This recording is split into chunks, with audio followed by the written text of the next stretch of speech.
Good evening all. This video is the follow-on to my previous video ranking the LMDh cars based on their aesthetics, which was released a couple of months ago.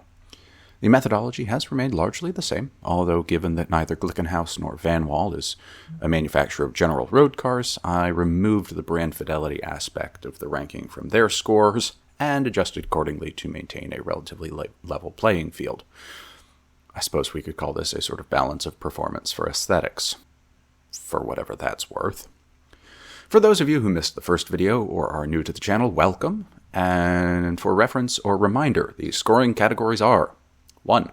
Actual vehicle shape, regardless of livery, or as best they can be extricated from one another. 2. The works team livery. 3. Which one looks best in an evening gown. And 4. A clear visual representation of the manufacturer's brand identity and design language as it pertains to their road cars. Similarly, as a reminder, the views herein are entirely and solely my own, and as such, disagreement is virtually inevitable. While the comments are open, please keep opinions, dissenting or otherwise, reasoned and articulate, or you'll have to answer for it during the airing of grievances. I got a lot of problems with you people. Now, you're going to hear about it. Anyway, let's get started. Incidentally, I will drop in a quick mention for the World Endurance Championship competing LMDh vehicles at the points where they would fall within this ranking based on their previous scores, and they will be in the scoring table at the end. Okay, hopefully I catch less flack for this than for putting the Porsche at the bottom of the LMDh rankings, but nevertheless, some of the same commentary applies. It's not that I find the GR010 to be an inherently unattractive car, but I do find it to be an extremely unremarkable one. However, unlike the Porsche, I find it unremarkable to the point of it being somewhat boring, and part of this is driven from the same causes as the 963. It's really driven by some disappointment when engaged in comparison to the TS series LMP1s, especially the 030 and 040, which to me had something of an insectoid aesthetic that really worked well with the pointy Formula 1 style nose and the sculpted headlamps, especially on the 030, that did later give way to more bulbous but still compelling headlamps on the 040. The blue liveries of those cars were also far more interesting, both from just standing out from the sea of silver and red and black that you had on the Audis and Porsches of the time, but also because I thought they were better suited to the vehicle's aesthetics and proportions than the designs that they moved to, such as this one.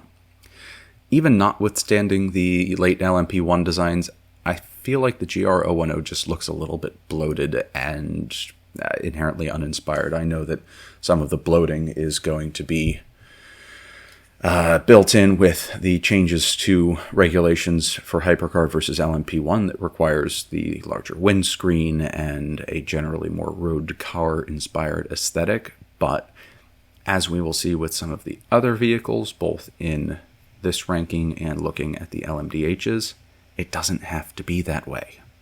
You can change. You just need to get design help.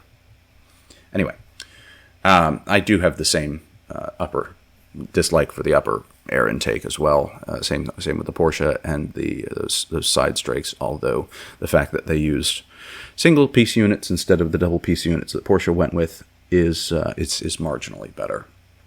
It's all very functional, and I'm sure that all of the design work that Toyota did, and I'm sure it was many thousands of hours with many people sweating away at computers and CAD programs, is all wholly informed by the decade that Toyota has spent in increasing success in the World Endurance Championship. But it's still purely functional, and having spent the last 3 minutes or so looking at it, I'm actually getting slightly dizzy and slightly sleepy at the same time, which is an interesting combination. To that point, however, it does remind me of some of the Toyotas that I've driven, because, let's be honest, Toyota makes excellent cars for people who want transportation equipment and don't really find cars to be that interesting. Very reliable, but they are not something that really gets your heart pounding in the morning. I haven't driven a GT86 or a GR86, and that may be different, but Camrys and Corollas of the world and the 4Runners and so on that I've driven have all been universally quite dull. Impressive racing record notwithstanding, since this is an aesthetic ranking, the GR010 gets a 5 out of 10.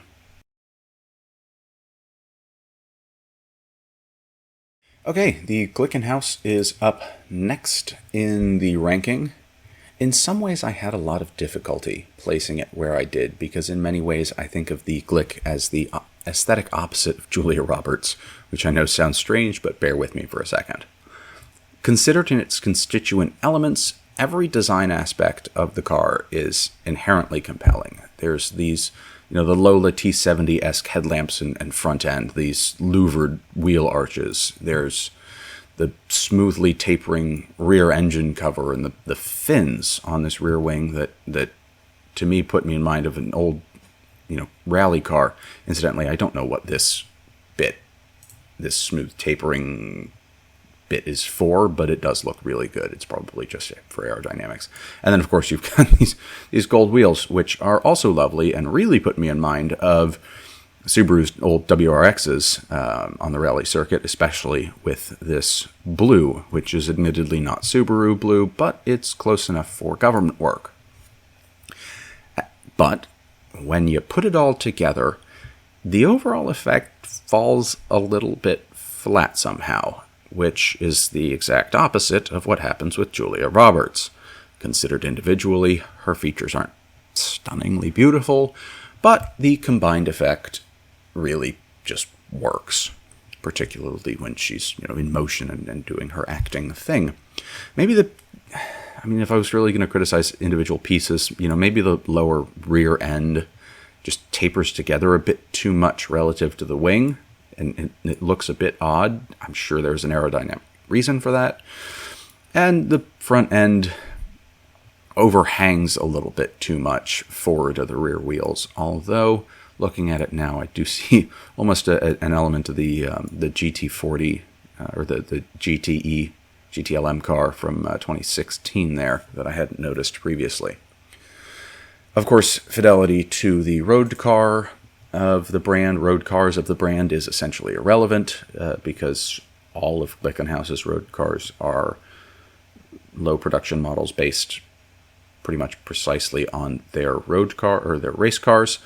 So while technically they should get full marks for that, it would be a bit of a false weight on the matrix relative to brands like Toyota or Porsche or Ferrari who actually build comparatively high volume road cars.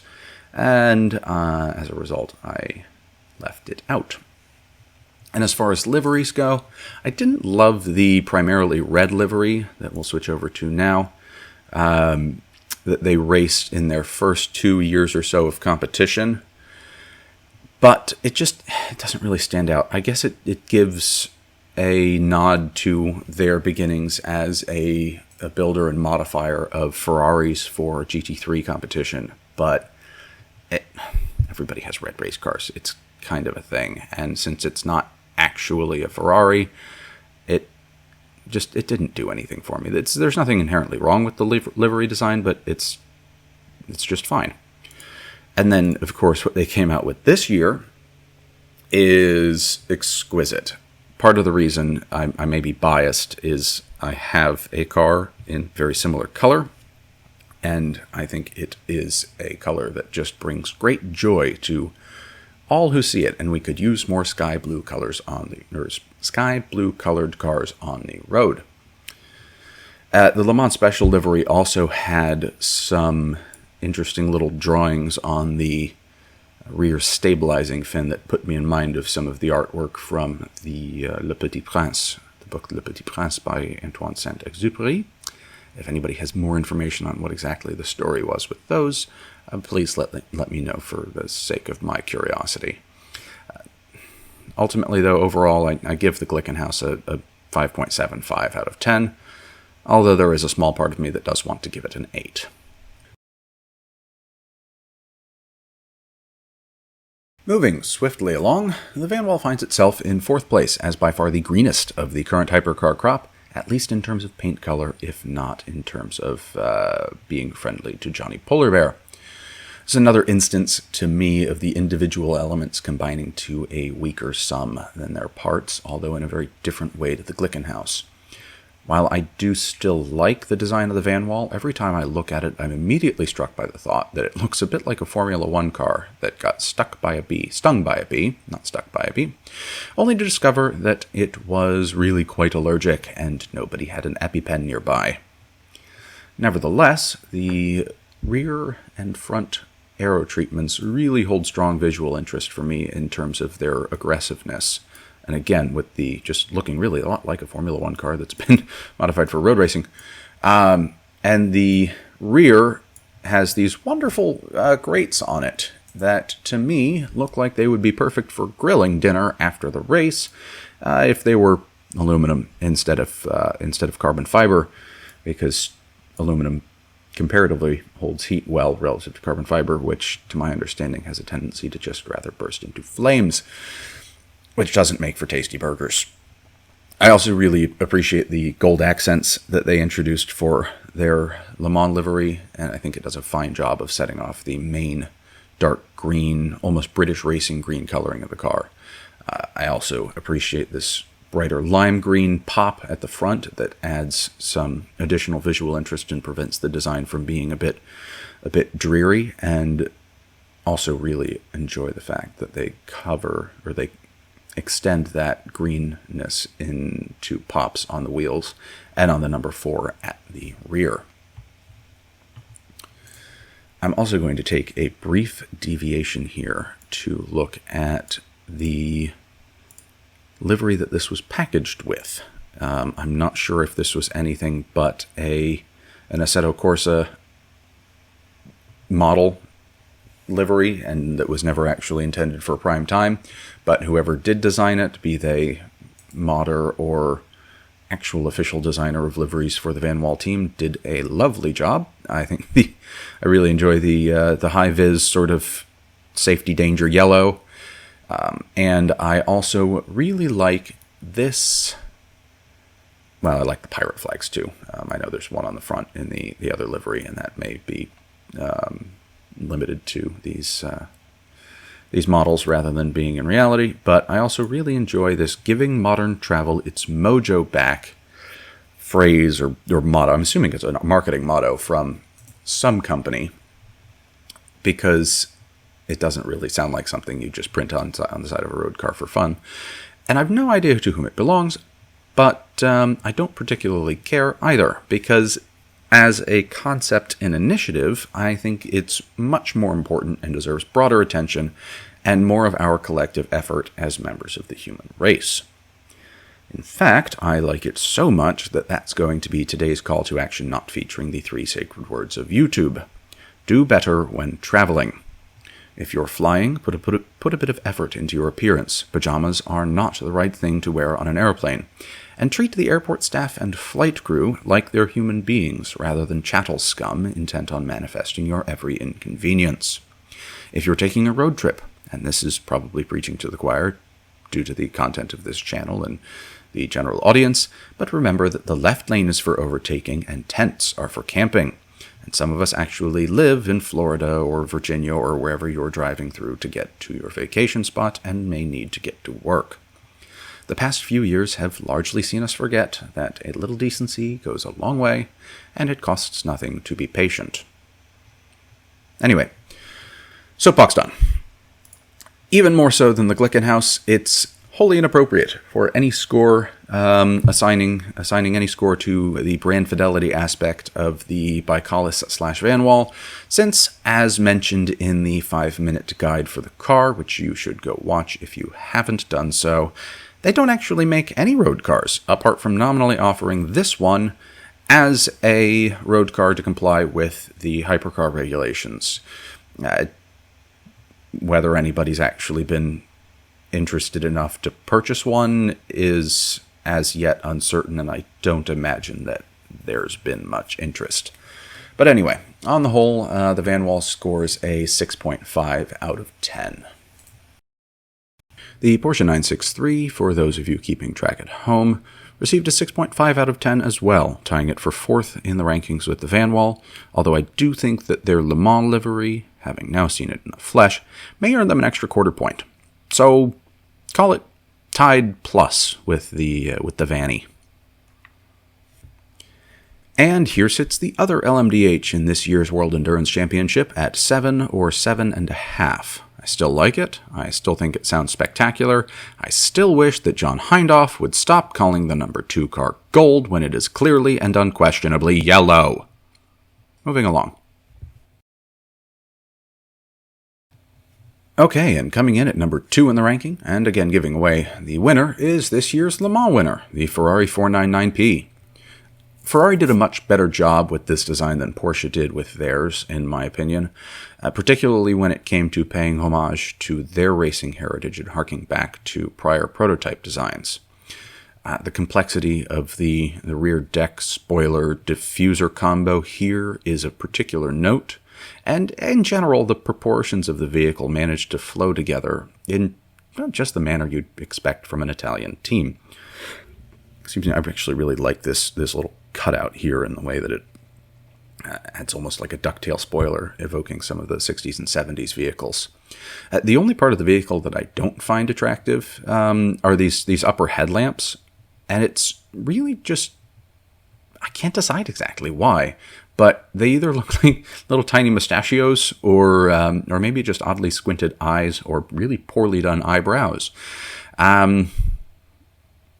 In the case of the middle one, the squinted eyes thing, maybe it just forgot to wear its reading glasses and it's trying to look at a menu or something. Anyway, I think the 499P overall is a really nicely designed vehicle, but its key beauty is really only expressed when it's in motion, again, as befits a Ferrari. And as far as liveries go, once again, it's as befits a Ferrari. We got exactly what we expected, and for that I cannot, in good conscience, fault them. I would ask, it's a rhetorical question, but can you really have a Ferrari without it being predominantly or entirely red? I do appreciate that they kept the livery really only lightly festooned with sponsorships, but I would have liked to have seen the race numbers on the nose properly centered. It is done so in this model, but in the actual cars, they are slightly offset upward, I believe due to something to do with the way that the number placards were designed by the World Endurance Championship this year. And here we can see that this was the case both at Sebring and at Le Mans. It's disappointing, but I also rather suspect it's not Ferrari's fault, and therefore, in good conscience, I cannot count it against them. I also give them pretty much full marks on the brand fidelity side of things as well. The road and race teams worked, to all reports, worked very closely together in designing this to make sure that it looked like a Ferrari, and I think they were quite successful. The bodywork very clearly ties to most of their road cars' styling cues, and although they seem to have derived both the front and rear lights primarily from their Icona line rather than from their more mainstream offerings, if one can consider any Ferrari models to be truly mainstream, it still overall translates well. I would have liked to have seen some slightly more angular front headlamps and maybe some small circular rear ones, but in fairness, I've no idea where you would put some circular rear headlamps on this particular design. Overall, I give the 499P an 8 out of 10.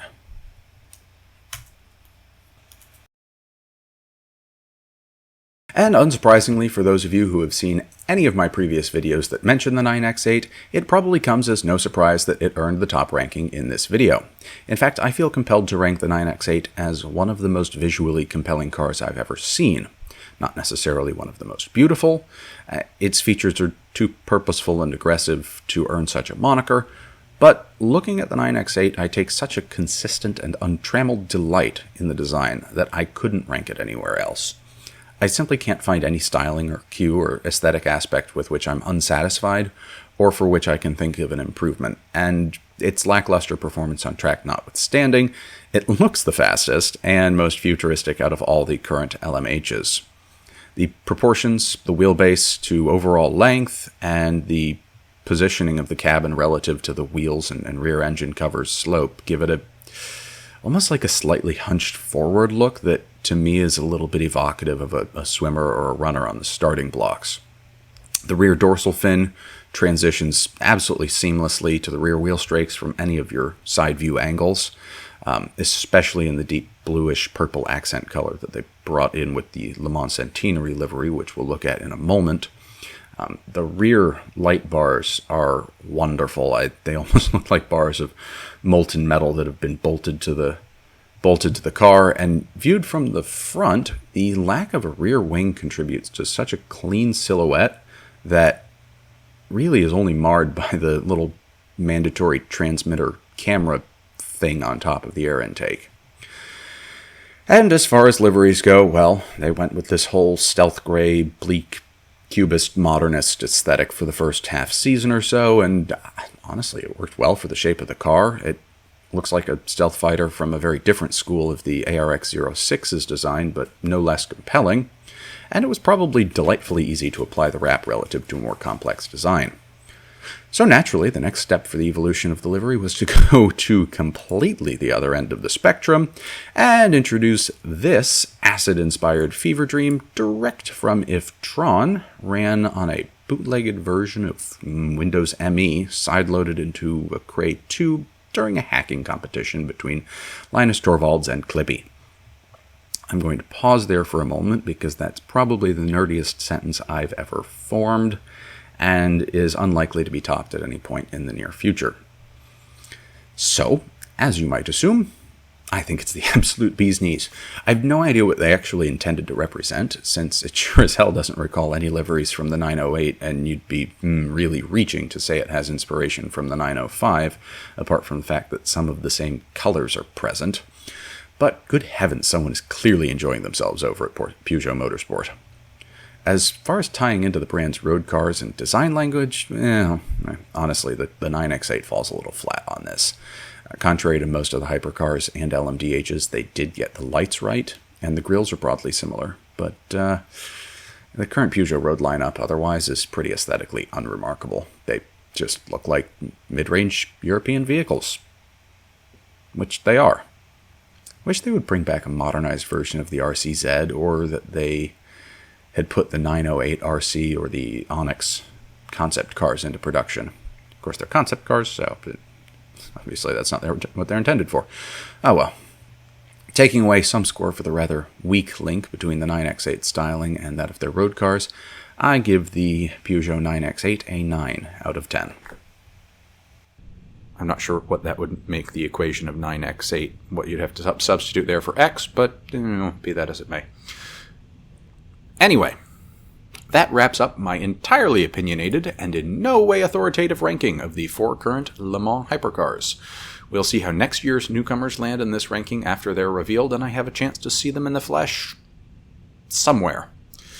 While the antisocial spectator part of me is glad Sebring was dropped from the calendar for next year, because this year's crowds were beyond the pale, it definitely takes away the easiest means of me seeing anything new and early on. So it pretty much means I may just have to pony up the money and either go to Spa or Imola, because there isn't a snowball's chance in hell you'd find me in Qatar.